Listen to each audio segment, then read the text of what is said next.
Welcome back, everybody. Welcome back to the Canyon. Welcome back to another State of the Canyon, otherwise known as the weekly update. It's Friday. Right around the same number of people that watch Wheel on Wednesday watch the weekly update, but I'm still in the non-spring cleaning phase. This is definitely the overwhelming heat of summer cleaning phase. So I've got I'll give you an update on the stuff from the midweek that we offered up. Everything is gone except for the adventurers, which no one has made a claim towards. Like, people in comments have said, oh, I'm interested in those, and then I don't hear anything else. And then I'm back over here. Someone had said, I will trade you the VXT2s for a set of canyon trails, and that's my kind of deal. And I never heard back from them. So, I mean, what's the statute of limitations? I mean, I would really, really love a set of canyon trails in exchange for these VXT2s. But if they just have to go to a home, that's fine. So there's these two guys, which people had mentioned in comments, but it hadn't gone any further. And during bin digging, seeing as the class 1s went so fast, these are the stock tires from the Prairie Wolf, from the Vanimal. So these are 95 millimeter. These are small. I'm not 100% sure I ever ran them. We have that set. We've got a set of the RC 4-wheel drive dirt grabbers, which again are in about that size. On these wheels, so the whole deal. If you're looking, and keep in mind, those are subclass 1. Those are small. And again, so I think everything here is around that 393. These are RC 4-wheel drive mudslingers. On these wheels, one of the tires is exhibiting some, on one side, is exhibiting some, like, ozone damage, it looks like. These rims are, I abhor these rims. My buddy bought these originally for the Subaru Brat, not knowing that the tires were so small, 393s. So these are all in that 393 range. So if you're looking for a tire in the 393 area, take your pick of any of those. And then moving up from that, because this was the first set of tires I ever bought off of Amazon. The OG Super Swamper Rocks tire, the Hyrax clone. They're here for a good time, not for a long time. They're about halfway worn, which means these tires are going to have as much grip as they will ever have. And it's not great. So I had never even considered those. Those have been sitting in a bin for over 2 years. But the tires from the Atlas went like that. Like, the first email I got asking about something were about the Atlas tires, which are these. And the compound of these is actually a little bit softer than the Atlas tires. They just don't happen to come with bead locks. Do I have other sets of plastic bead locks here? Yes. Do I want to go through the trouble of digging them out? Not really. These are targets of opportunity. And lastly, but not leastly, on today's Ploffering, if you have anything to offer in exchange, great. If you don't, then just take them off my hands. The stock wheel glued on plastic wheel and tire combo from the dreaded Red Cat Wendigo. They are 2.2s. They are big. They are 5.5, right about 5.5 tall, and like 55 millimeters wide. They're pre-glued. That's how they came. So do with them what you will. I have absolutely no use for these at all. We won't go into a thing about the Wendigo, but not one of my favorite things. So if you can take this out, this will help clear out almost a whole hefty bin, which means that I can get some of the lesser used tires off the tire rack, because I still have sets of tires scattered around the bench because they won't fit on the rack.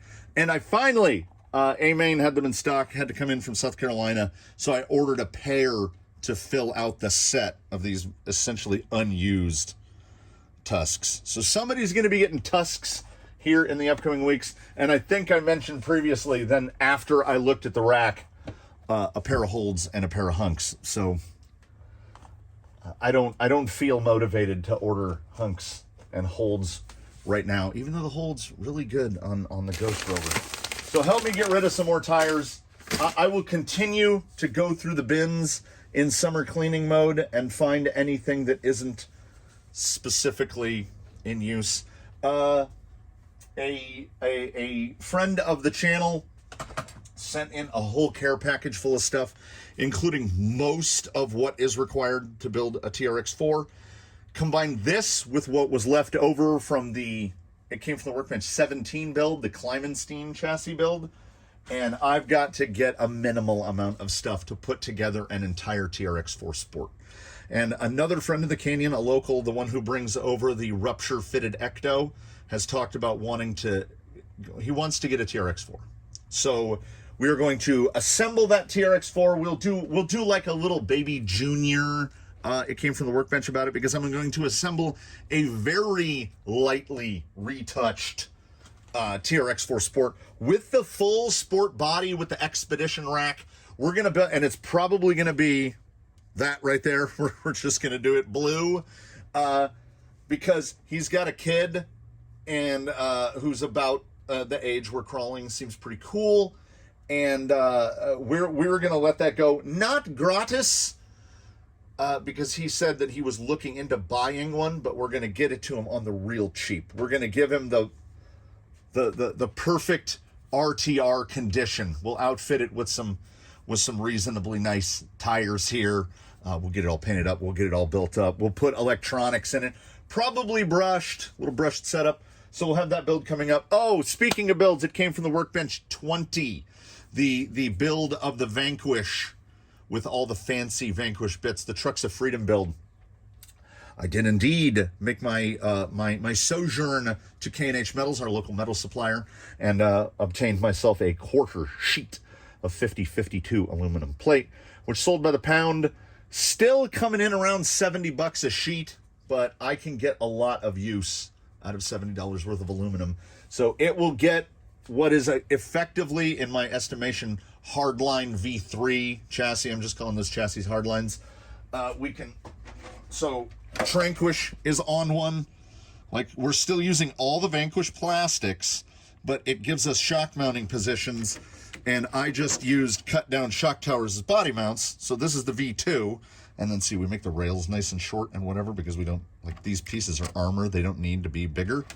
But it will be built specifically to fit the Phoenix body. So it'll have the mount with the hole for the pin, etc., etc. So we will get that underway, because now I've got the aluminum to do it. That will be coming up next week.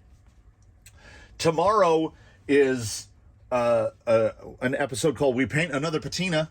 I was out here painting and somehow miraculously caught myself midway and was like, you know what? You could record it. And then I did. So that's up tomorrow.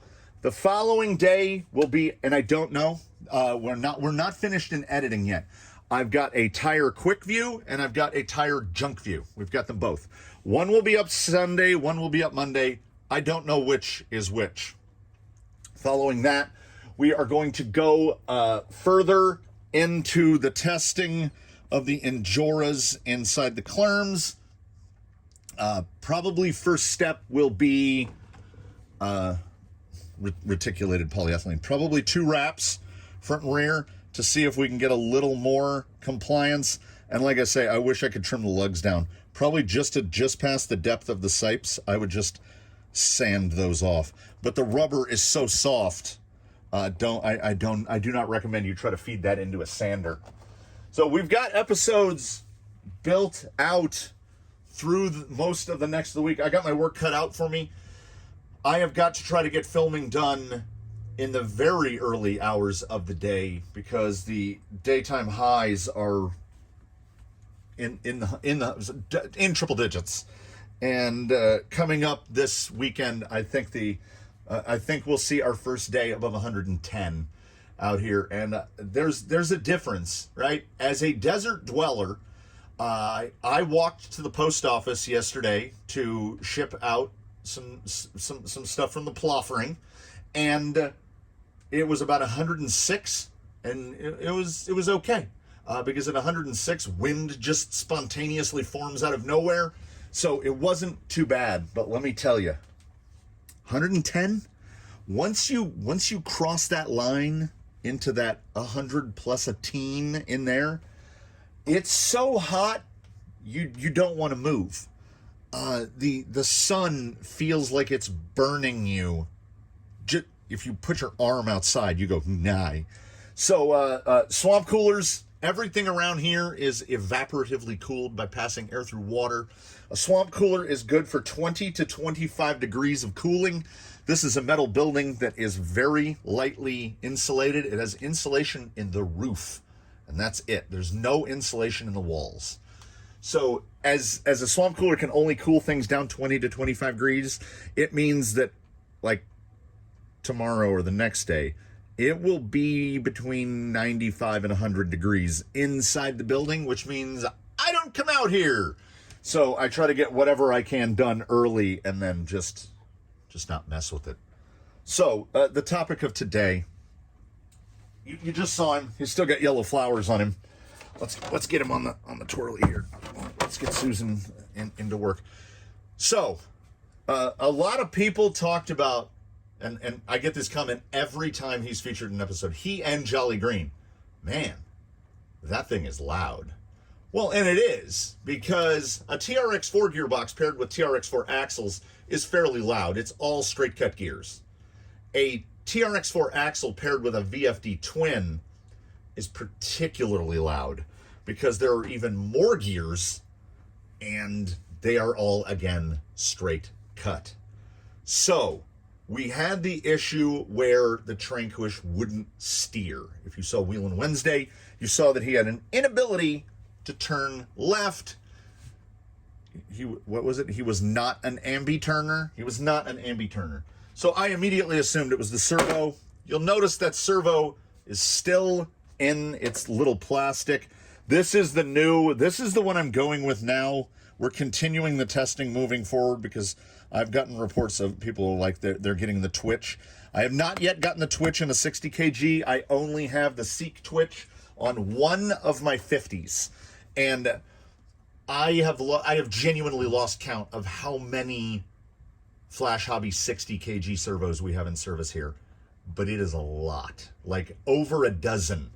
So if they start to fail, I have a fearful forecast of a cascade of failures in which they will start failing. But I would think that if one is going to fail, there is a 60 kg mounted to the axle of Baseline. Baseline gets more wheel time than probably every other rig here combined. He is driven several hours per week for testing processes, and he is not getting, like, Baseline doesn't get an easy day. Most of these guys get an easy day unless they're tasked with, like, falling off the six or tumbling down the steps all day, like a couple of guys have been recently. So this guy had no steering to the left. The servo is over there. I was taking the entire front end apart to try to figure out what was wrong. And still now, the front end has got a little, I've lessened it a lot.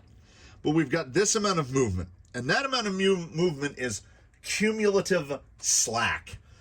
So the pivot balls have kind of wallowed out the rod ends just the tiniest bit. Particularly in the panhard.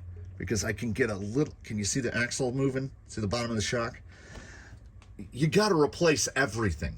So he got a lot replaced. He got the rod ends replaced in his drag link and his tie rod. I put in fresh C-hubs because his C-hubs were pretty, they calipered fine, but you could grab the knuckle like that and it would just wonk back and forth.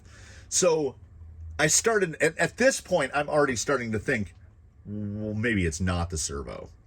And then I have it on the bench, and I'm trying to do the steering, and I had the brilliant idea, well, let me hold one tire. And I held this one, and it, like, pulled itself away from me. And then I held this one, And this tire basically just turned, and this one just stayed here. And I said, well, what just happened is impossible. They're tied together. They have a tie rod. Well, it's not impossible. Traxxas. This is the combo. This is why we don't do the axial thing where everything is built into the axle housing. So when you look at this part is a little worn, right? It has seen some service. It is the stock piece that comes on a Traxxas TRX4 axle. And then we can show you the problem. So the torque from the servo broke this, but it's still tough enough that it was staying together. So what would happen is because the servo drag link and the panhard follow in parallel with another, when it would push the wheel to that side, it would just lean the panhard mount over, and the whole thing, it would just shift its whole front end over. So I don't know how long it's been cracked, but it is certainly cracked. I have ordered cheap brass off of Amazon as a replacement, but you know that in the bin we had just another plastic one, and the plastic one got thrown on there. He's got a lot of steering now, like a lot. Went through, rechecked all of his servo endpoints, refilled his front shocks, pulled the portal boxes out and checked the portal boxes to see if that was what was grindy.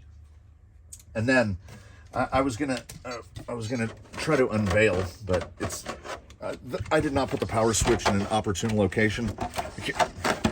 I can't even reach it. It's on the back of the dig servo.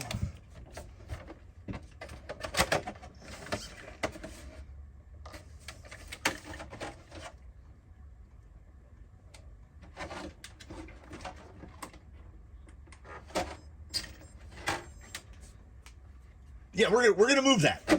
If I can't reach it with my monkey mitts, we're gonna move that. I don't know if there's a. Okay, before I hit a trigger, let's see if there's a position that I can put this in to where we can see. Help me out here, Susan. All right, yeah, there you go. So I think.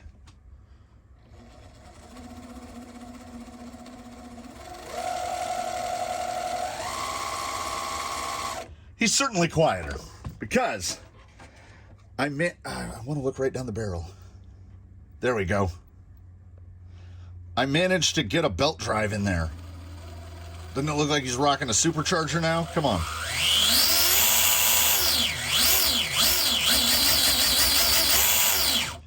So, oh, and yeah, once again, all we do here, what do we do with leads? We bury them. Skinny Reds. Skinny Reds in the Baja Claws, they went in, they feel real nice. So here is hoping. And I stayed with these wheels with the conventional offset. Someone in the comments said his width looks just right. And these wheels, the 8/8s, were built specifically for him. And it kind of would have pained me to take those wheels away from him because, again, another comment, someone said, tell us what it is, because we don't all know. And again, that's that thing. I assume that everyone has intimate knowledge of every rig and I can just pull it out. So the VRX 410, the Tranquish, began life as a VS 410 chassis kit. I bought the chassis. And then I just put an Amazon Dig gearbox in it and was like, I'll put TRX4 axles under this, and then it's half Vanquish and half Traxxas, and we'll call it a Tranquish. And it rolled like that for a while, and then when I was building Blackjack, the body that's too nice to drive, I said, you know what? I want to do Blackjack with a motor forward Dig gearbox and try to get his CG super low. He's got a low height servo, all that stuff. So his gearbox went into Blackjack, and Blackjack's VFD twin went into this. So for those who haven't, I had already pinned it. For those who haven't seen underneath, the Tranquish is a ball of servos because it has to have steering, front diff lock, rear diff lock, dig, and overdrive. So he has 5 servos. He's using all the channels we can unlock. We can lock. We can dig. We can overdrive. If it, oh. Well, I mean, I said I corrected the endpoints, but I guess what I didn't do is correct the endpoints. We'll just leave it in small for now. We'll address that later. There is the Tranquish. He is unnecessarily complicated. He's overly heavy, but he's kind of fun. Like it's too many buttons. And he's why he's great is he's one of those rigs that allows us to run like heavyweight springs, because ordinarily I talk about getting into that like 50% unsprung weight.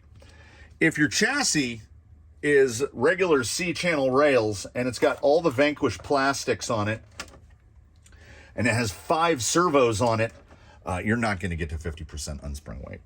So, and then because he's got TRX4 axles paired to a VFD twin, he has to have that kind of a front upper, which gives some slightly weird behaviors. But who's going to wheel? Because I spent several hours. It was a real rabbit hole because I didn't expect broken parts. I took him down off the shelf and I said, I'm going to swap his servo out. And then the next thing I knew, the gearbox was out, the motor was out, the drive shafts were out, the axles were off, the portal boxes has been disassembled.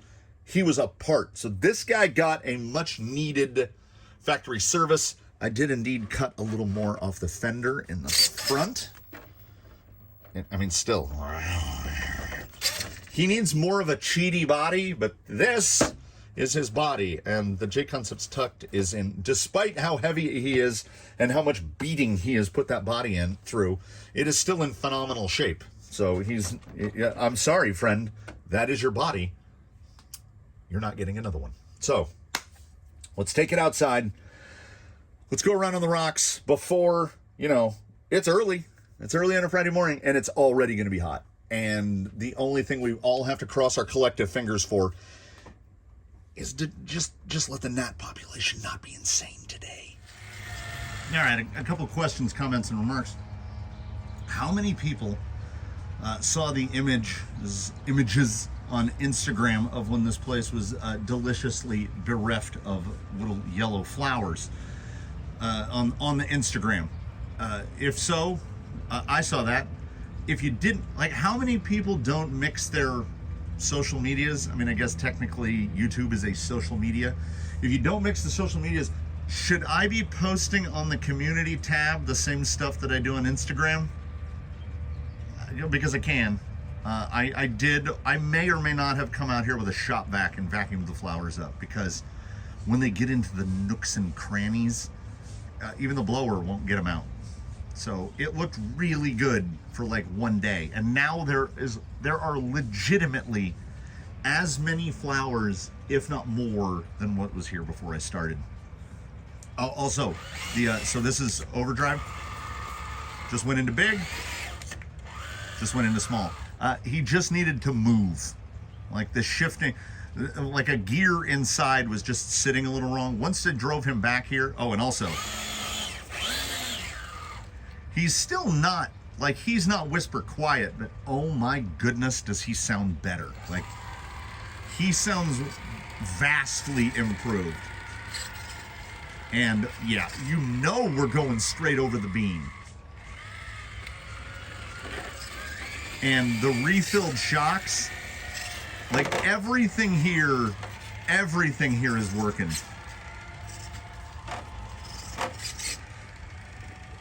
Look at that steering. Dig works. Oh yeah, buddy. Oh, look at that. Look at that. Look at the sunbeams. Wow. Oh, the gleam. I looked right at that. Oh my goodness. The sunlight. It hurts my eyes. Oh yeah, Tranquish, honestly, this is transformative. That one little broken part. And yes, and I'll say it now. I will say it now. skinny reds in the Baja Claws, the best combo yet. The skinny reds have bounced around. We couldn't find the tire that, you know, that passed the condo. This is they, and they are them. This guy's strong. So if you're feeling strong, you head straight to the Dream Crusher that is the staircase. What kind of positionability have we got? Oh, let's do one of these. Do I have enough to get that front end over? Or, you know, nobody makes this side for a reason. For a really good reason. And honestly, I'm forgetful enough about things that some of these tests are kind of like going in blind, because I'm not saying that the memory is selective. I'm saying that it's close enough as to be, this is almost like going in blind. We get right here. Oh, I'm using too many beans. This assault needs the low bean. That amount of compliance in the tire is like perfect. The gentleman who made these inserts, unwittingly perhaps, made an insert that's perfect for a Baja Claw. Oh yeah, his low speed response now, that's really real. And then, you know, Fusion Pro. Yeah, I was doing, so we saw what could be misinterpreted as weakness, which is the nut behind the wheel attacks things with every rig as if every rig is the same rig. But then if he figures it out, hey man, I might not learn as fast as an ape, but I will learn. And now, yeah, just oh, get in that sunbeam. Get in there.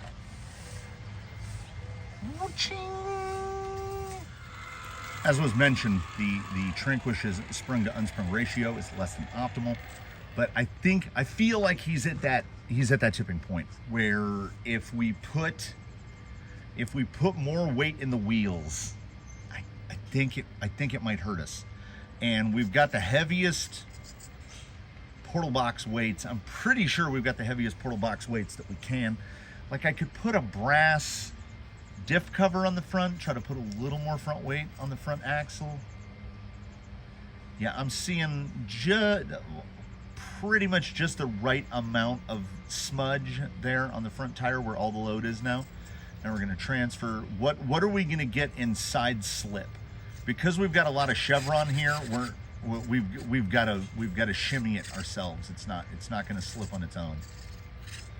And then this should not overload. No, look, passenger front that's at the limit of droop. So it's not lifting, it's that we're going at it at an attitude steep enough that I'm just steady state throttling this. He had so much angle in him that I actually had to cut it back. Daphne's is a bit of an acid test where we've got to, let's see how we break over. Oh. Straight in. Reposition with dig. Please just cut that inside. Cut that inside line. You can see. You can see. Just not quite enough. How wide is it going to go? Is it going to repo back? Yeah, it is. Yeah, there was a little evidence there. You could see a little bit of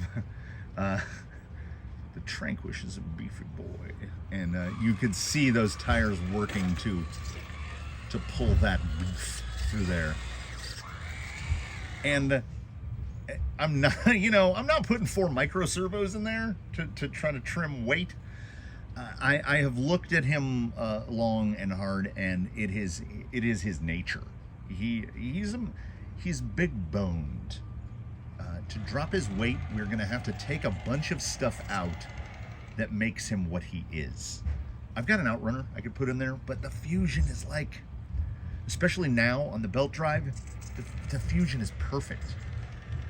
And the belt drive was not a difficult decision once I found out it would actually fit. And it does fit. But for those of you familiar with the skid that runs under the VFD twin, there's a screw at the front that goes into the motor plate. Yes, I cannot use that screw because the motor has to be pushed down so far. It's like at the limit of the travel for the slots for the motor screws, that there's now about a 3mm gap between the plate and the motor mount, between the skid and the motor mounting plate, so that you're not getting a screw in there. Because the motor, basically, we had to move the motor 3mm lower. So everything helped here CG. And I've mentioned this in regards to Zoidberg also running a belt drive. The belt drive unit, it adds this like level of smoothness to everything. To when you apply the throttle, it's not delayed. It's very smooth and very certain. It's kind of like 5 slotting whatever you've got. Well, now, I mean, that's a nearly out of frame sticky position. I was gonna say I thought for sure he was gonna roll out of that, and then I did. I believe he has earned a straight shot here. We'll go for the cut. A little VFD click going. A little slide out.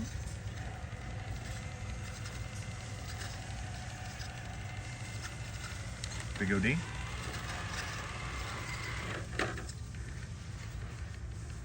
He is now, he's granting me the ability to stay in throttle in situations where I would ordinarily go, maybe we shouldn't. How's that big overdrive response? That needs small.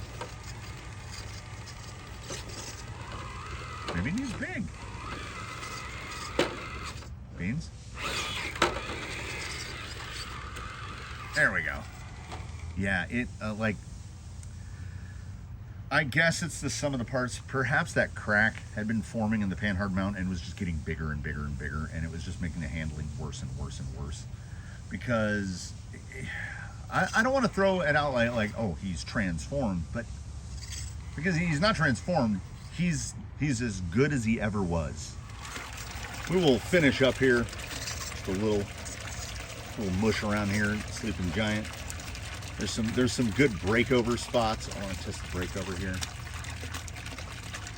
Did I finish the earlier thought about going to the belt drive was an easy decision once I decided it would fit, because we have the regular portal.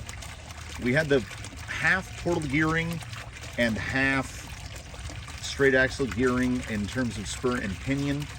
He was running 1752, which is right at that 3-to-1, because Phoenix portal 1.4-to-1 reduction in the box, TRX4 2-to-1 reduction in the box. So this guy is real slow, like 3.5 miles an hour wide open, because his gear reduction has got to be in the 70-to-1 area, somewhere around there, because I want to say it's like 54 or 56-to-1 on Phoenix portals, and we have more reduction than that. So belt drives are around 3-to-1 generally, because the belt doesn't matter. You just count the number of splines on the big cog and the number of splines on the small cog, and you divide them together, and you get, they're usually right around 2.8-to-1, 2.9-to-1, 3-to-1. And this guy, even at the 3-to-1, it's not like he's lightning fast. He does have enough velocity to, oh, that's why I can't get up there. I could not see that at all. He does have enough velocity to self-right. He feels much, the responsiveness level. If you have and this is uncommon. I would say that this is an uncommon thing in rock crawlers overall, is that, oh no, it's too slow. And generally we would volt up or motor up before we gear up. But if you have things like a Fusion or an Outrunner, you can absolutely gear up. You can gear up a good ways because they can handle it. And this guy, with how slow he is on a 2300, he's pretty slow. But that it gives you this really super fine low speed control. And I talk about feel. I can feel how smooth the power is applied via that belt drive. It is very smooth. He's moving. I mean, if you want the low speed control, and then if you want the low speed control, this is where you go. So I'm gonna go so far as to say, there you have it, Tranquish, looking real good. We're kind of working our way through the fleet. I am still mentally trying to determine. Crawlympics are going to be a thing. They will, and you know what? It might be it might be the winter Crawlympics. We don't know. The summer and the winter in California are not particularly different, except one is slightly cooler than the other. I feel like what we're in now, every video now, whether mentioned or not, what are the chances we roll in? I think he feels good. I don't think he's going. I think, I think he's gonna stay. Every video that is taking place now, whether indicated or otherwise, this is prep work. This is the preseason. This is what are like big event, like the nationals, like the track nationals comes up before the Olympics. This is that. Everybody's getting ready, and I feel like a lot of guys are ready. We're getting to a position where more guys are ready than aren't ready. Like Daphne's always ready. Our gentleman Ghost Rover, I think, are ready. Zoidberg is not ready. Yella, I would say, is ready. I would say the Tranquish for sure is now ready. I haven't 100% arrived on how we're going to division. Loosely, what I'm going with is you've got, well, I'm looking at kind of three categories, among which other categories, there'll be subcategories, but the three main categories. You've got the speedometer, right? Over on this side, we've got way more trail. So, like, do we even bring Old Blue and Blackjack into stuff like this? Because let's not murder them. And then over at this end, we've got stuff with Zoku chassis,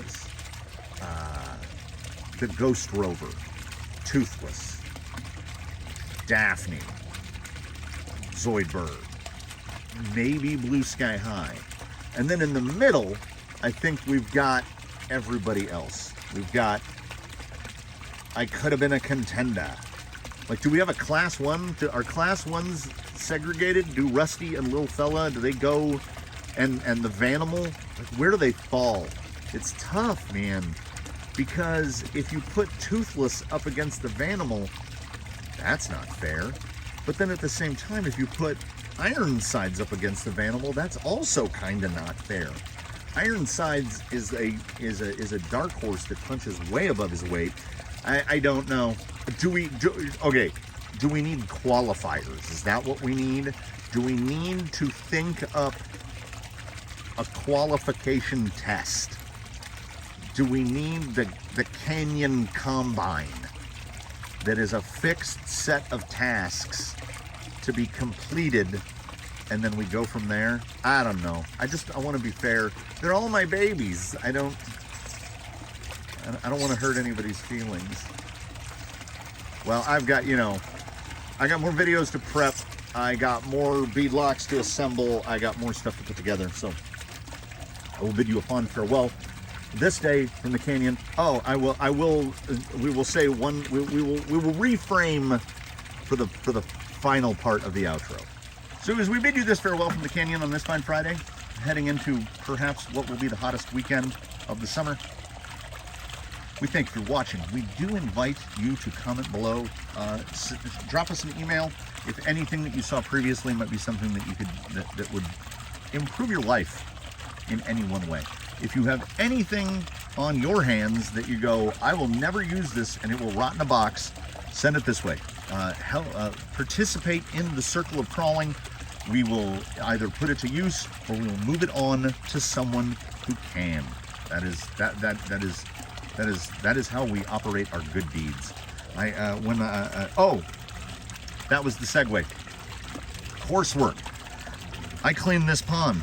I got in there with a scrub brush and I scraped it. I drained it and I scraped it and I bailed it with a bucket, and it wrecked my back so bad I was like immobile the next day from the bending because I am tall. Fully cleaned it, fully cleaned the pond, fully cleaned the stream. Was going to throw that thing away because that started off as a different plant in a pot. Then as I was going to throw away, I noticed it is something that has invaded. It's cattails. And we can't, I thought it was this thing. There's a couple of them hanging out of frame. This, which my father-in-law gave me one sprig of it, and now the base of it is a foot across. I thought it was that had moved over there. No, it's cattails. We can't throw away cattails. Cattails in the pond will make me inordinately happy. So from the Tranquish, from the canyon, from the Skelligator, from the bucket chair, we bid you all a fond farewell. Like, subscribe, in case I didn't mention any of that thing. We also do offer canyon memberships, and they'll be, you know what? We'll get a members only video in here at some point. At some point. But it is getting hot, and I have to be done with filming by 9 a.m. So I will see you all in the next one. We're gonna reverse. We're gonna do an unprecedented reverse out of frame closure. We'll see you all in the next one, everybody. In between now and when we inevitably meet again. Please, one and all, do your very best. Have a good one, everybody. We will see you next time. There we go.